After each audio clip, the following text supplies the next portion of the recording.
আপনাদের অনেকের মোবাইলে, সবার সাথে এখন অ্যান্ড্রয়েড মোবাইল আছে, ফেসবুকে, মেসেজে, হোয়াটসঅ্যাপে, ইমোতে ইত্যাদিতে একটা মেসেজ আসে। কি মেসেজ?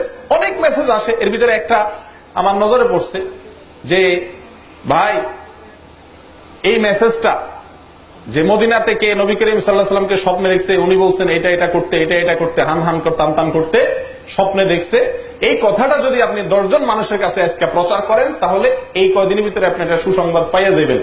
আর যদি প্রচার না করছেন তো আপনার 14 গোষ্ঠী শেষ।